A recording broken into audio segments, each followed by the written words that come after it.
influence their minds, influence their knowledge, their understanding, and give them the burden and the desire for spiritual growth. When they hear God's word, they get back home and they study their Bibles, they study their notes, and they grow to the next level of God's glory. Let's start together to Luke chapter number 8 and verse number 4. We're going to read all the way to verse number 15. Luke chapter 8, verse number 4. We'll read all the way to verse number 15. Once you get there, please confirm with a faithful hallelujah. Luke chapter number 4. Chapter number 8, verse number 4. Sorry. Luke chapter 8, verse number 4. Do I have a witness? Yes. I'll read my Bible. And when much people were gathered together, that is, when great multitudes assembled around him, and were come to him out of every city, he spoke by a parable. And what was the parable? Verse number 5. And so went out to his seed, and as he sowed, some fell by the wayside, and it was trodden down, that is, it was trampled upon, and the fowls of the air devoured it. Birds of the air ate up the seeds, they destroyed them. Verse number 6. And some fell upon a rock, and as soon as it was sprung up, it withered away because it lacked moisture. As soon as it germinated, it was choked. It died off because it didn't have moisture. I wonder how the Bible writer got the word moisture in those days when science was not present. But God is all-knowing. Verse number 7. And some fell among thorns, and the thorns sprang up with it, as they grew up together with the thorns, the seed plus the thorns, and then thorns choked those seeds. Verse number 8. And others fell on good ground, and sprang up and bare fruit, and 100-fold. And 100-fold. So the seeds that find fertile soil, they will germinate forth and they bring forth fruit. And when he had said these things, he cried, that was Jesus, he that hath ears to hear, let him hear. And I say the same thing, he that has ears to hear this evening, let him hear. Verse number 9. And his disciples asked him, saying, what might this parable be? Verse 10. And he said, unto you it is given to know the mysteries of the kingdom of God, but to others in parables, that seeing they might not see, and hearing they might not even understand. Verse 11. Now the parable is this, or rather this is the meaning of the parable. The seed is the word of God. The explanation of the parable is that the seed is the word of God. Verse number 12. Those by the wayside are they that hear. Then cometh the devil, and taketh away the word out of their hearts, lest they should believe and be saved. Verse number 13. They on the rock, that is the seeds that fell on the rock, are they which, when they hear, they do receive the word with joy, and these have no root, which for a while believe, and in time of temptation fall away. Yaani kuna aina ya watu injili ikihubiriwa wanafurahi, wanacheka, au ndio wanasimama wakisema tell them, waambie reach deeper, go deeper, man of God, teaching good, Preach on, sir. Come on, sir. Hallelujah. They are very good. They are very good. Yaani injili, kwao injili huwa haipandwi ndani ya mioyo yao. Kwao injili huwa inapita. Kwao injili inapita. Kwao haingii, kwao inapita. Tell them. Kisikia wakihubiri injili wakisema, na wanaume muache kuvuruga wake zenu. Unasikia mtu hapo kwa kona hadi, waambie kwake injili inapita. Kwake hasikii. Yaani hao ndio wao ambao hawaelewi chochote. Wanasikia vizuri na furahi na wajaa. Baada ya injili, majaribu ikikuja, hawakumbuki kile walisema, kwa sababu walisukumia wengine injili. Kwanza watu kama injili kuhubiriwa, wanajua kugawa. Tu amekaa tu hapo chini anasema, hiyo ni ya Bolivia. Wakisonga, wakisema, wale ambao hamjaolewa, anasema hiyo. Hiyo ni ya ule fulani hana bwana. Wakisonga waseme, wale ambao mnatembea katika mienendo isiyompendeza Bwana, anasema hiyo ni fulani walimshika na bibi ya mtu.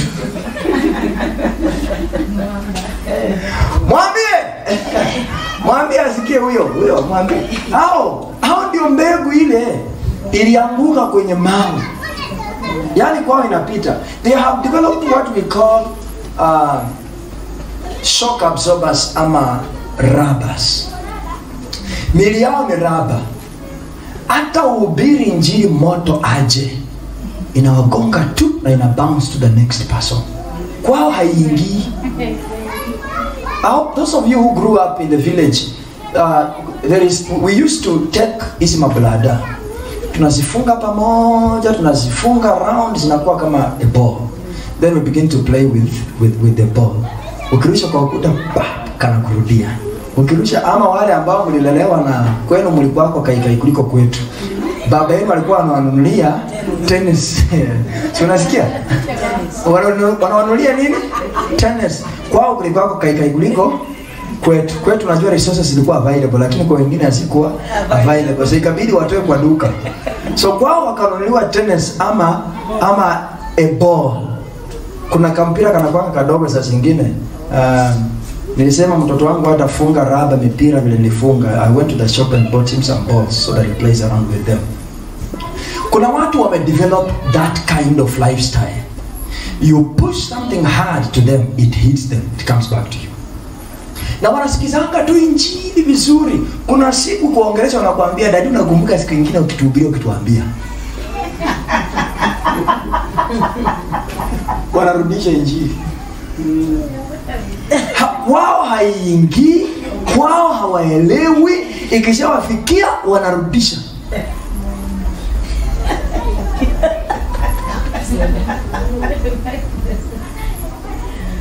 They on the rock are they which when they hear receive the word with joy. Unaona vile mnacheka tuna joy hivyo. Alafu baada ya ibada kuuliza wamehubiri nini leo? Oli leo wamesemanga tennis. Haujaelewa chochote. Ulipokea injili lakini kwako ilipita, haikuingia. Wali pastor alisema kwetu ilikuwa kaikai. Yaani kwako injili ilipita. You didn't receive anything. And this have not root. Hawana mizizi watu kama hawa. Majaribu ikija tu, mtu akimpata tu anamwambia, hey, unaendanga kwa hiyo kanisa? Hujawahi sikia? Hiyo ni majaribu. Na anasema niambieko, naweza kuwa na kufia tu hapo bila kujua. Hora ndio kanengira mu bindu. Lero kama kanisa kecha bindu bandu. Mboleleko. Hao ndio aina hii. Mbegu kwao ilianguka kwenye mwamba. Hakuna kitu limea, hawana mizizi. Walisikia wanafurahi, wanacheka. Pastor leo umeniweza. Nonjo leo. Lakini majaribu ikija, sasa majaribu ni kwamba kanisa yongo chichangamoto ulikona ndio historia pastor. Pastor mwenyewe kamile kweli. Sika esene mubone wewe omanyire kweli sine mubona mutano ewa amubonere samara matese bitachuki so elewa ta ndebes efo una mutano fote mapema niwe uelewa bintu mutano muno ndebes ra mbone mutano mune rongi hot mafuko kando huko na huko vile alikuwa anatembea ita na slippers nikueleze wewe ujui wewe mnyoleza samara ayo kelali haleluya na wepamo niulize nikueleze na wewe pia unafuata tu olinyoa ni moja mwana mwakasi alisema na 99 vile ndimo ewe ngalu mumanyire mbona na raho zene kote alingomo na soda alina kama chini ngomo na soda ona holeka sekela asamu kanisa omu alijangari kamyanga wazi zilingia abacha mawa bareranga musi kama chini karanga musi gari na kujanga kwake nyeusi inaleta pesa usiku alafu asubuhi anaamka tu anakaa kwa kanisa kwa desk leo ndo hoi marangali kulingambira kumyangu mwikule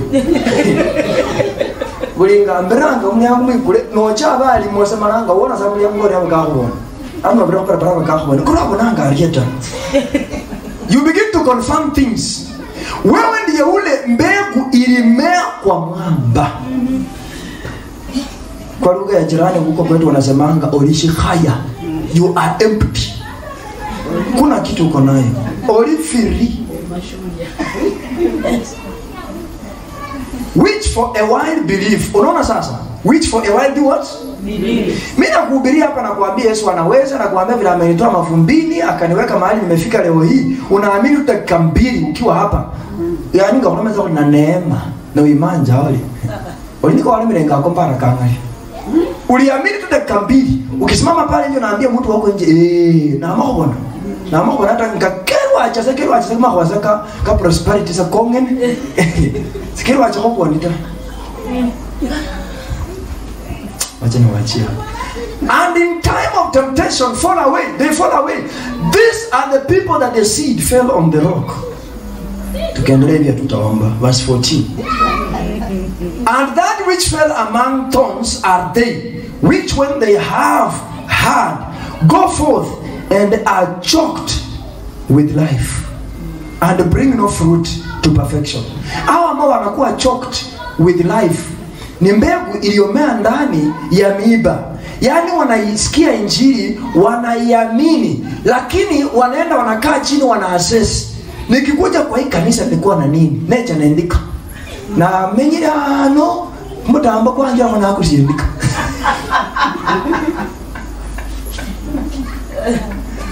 Nenicha muno nabane muto kabere ndimia saidi kumabale. You are hearing the gospel? Are you hearing me? Yes. Saidi za mulyango. Hata chitairi mbao. Kanisa ile inakaa inakula utajiri ya watu. Pastor anajivurutia. Unanielewa? Ati nakaa pastor, huyu pastor anachukuanga nyota za watu. Alafu anatumia. Kwake anaendelea kwa watu. Hao ndio mbegu ilimea kwa miba. Hao wanaamini vizuri sana. Lakini because of the issues of life wanakuwa choked. Na wanatembea. Wanaanza kukanyaga kubwa kubwa. Olinija muno na kushangaza chima siku mtaona kula ibere wanaanza kula na makula. Olilero ni manga sasa kimufuza aliyokola dada corona yawa. Serika disetu. Corona yawa. Sasa hakuna mtu ananunua mask. Si kanisa imekula biashara yako ya kuuza mask. Ni season iliisha.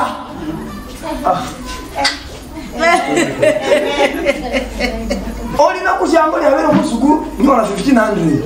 Nona wale baskari bakutira asubuhi kumusinda akolo. Hatuwezi tembea hata bila mask. Leo hii hata wana shughuli na mimi na nunua nifanyie nini? Holeras. Nekenda lazima tawanzi wotize si. Fili. Olitangu nikuja kwa hii kanisa, oli biashara yangu imeisha.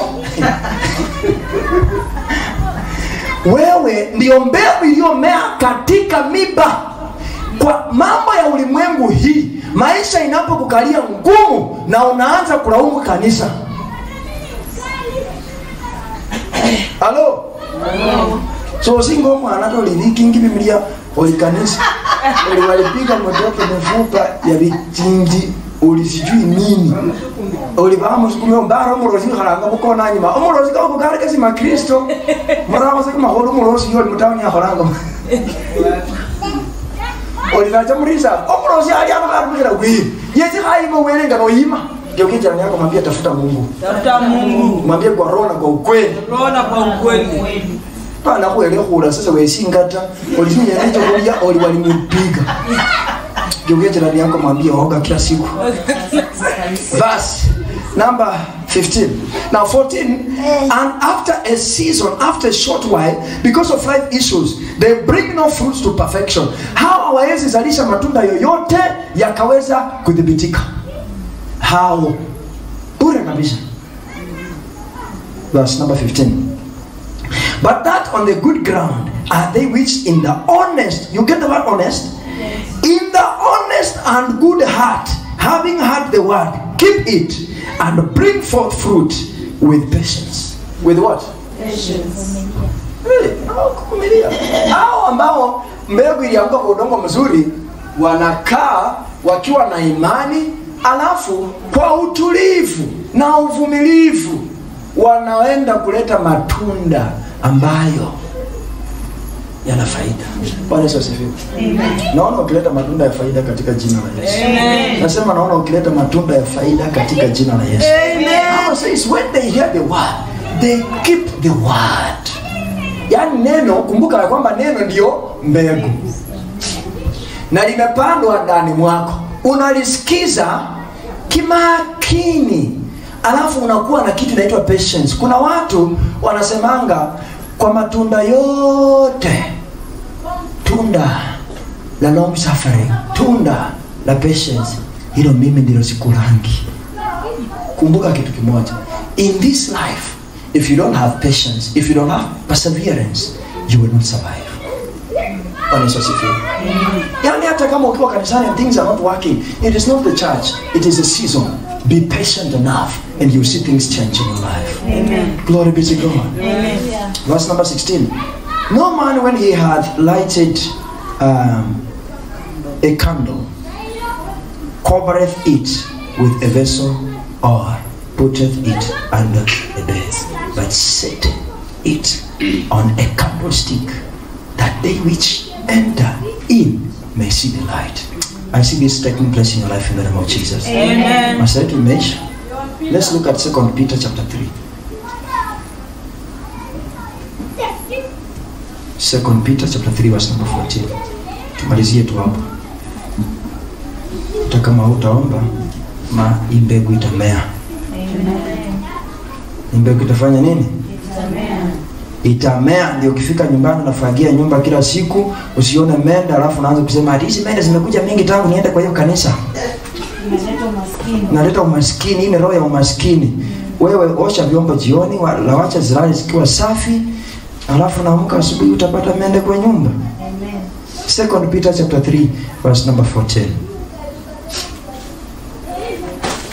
Are we all there? Wherefore, beloved, seeing that you look for such things, be diligent, that ye may be found of him in peace, without spot and blameless.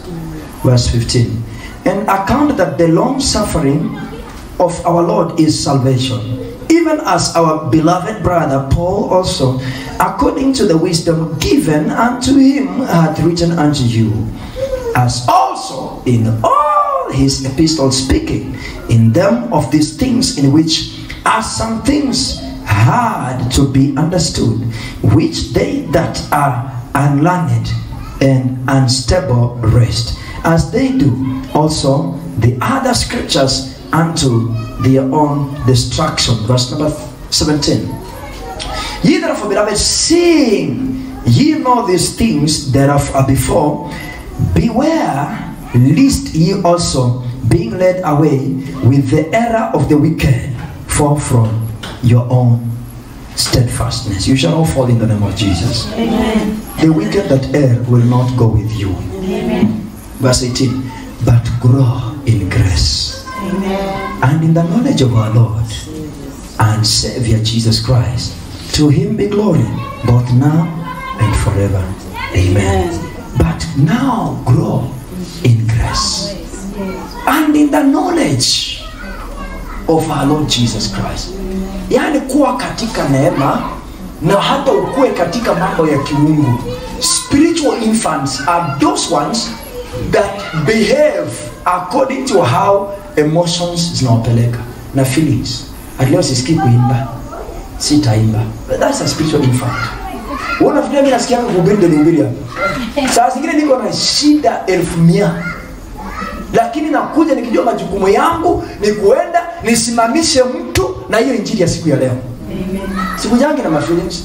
Unafikiria kila siku nikuja hapa lazima mama akuwa ameamka asubuhi akanihaga akaniambia sweetheart I love you, you are the best man. Saa zingine naamka kama nimetolewa kama gari ya mera tembea, nakuja nafika hapa nasema neema inanitosha. When you grow in grace, you don't behave according to the environment. Amen. You behave right because you know that you are expected to behave right. So you grow in the grace of our Lord Jesus Christ and also in the knowledge of the Lord. Ukikuwa katika neema na hata katika neno la Bwana, unaanza kufanya mambo katika uwezo wa Mungu kwa mwelekeo ambao unahitajika. Glory be to God. Amen. You shall not behave according to the environment in the name of Jesus. Saa zingine you behave because of the emotions. Vile unapelekwa tu, asisikii kuomba. Wanakuambia leo utaongoza maombi na kupatia prayer point. Sister Winfred, chukua prayer 1, prayer for expectation. Wale leo asisikii kuomba. Unaonekana ni feelings hapa. Ati sina moods. Tulikuja hapa kutafutana moods. We came here to serve God. Hizo moods rudisha kwako, rudishia watoto, rudishia bwana yako, rudishia mke wako. Ma feelings wapi? Nyumbani kwako. Hapa tukikuja kila mtu ma feelings kando, tunatafuta uso wa Yesu. Geukia jirani yako mwambie feelings nyumbani. Kwa ibada ni ibada. Rise up on your feet. Na usahau hizo feelings, uanze kumwomba Mungu, mwambie Mungu tusaidie kama kanisa tukue. Fungua kinywa chako, sema Mungu tusaidie kama kanisa tukakue kiroho. Kila mpendwa wa kanisa hili akaweze kukua kiroho katika jina la Yesu Kristo.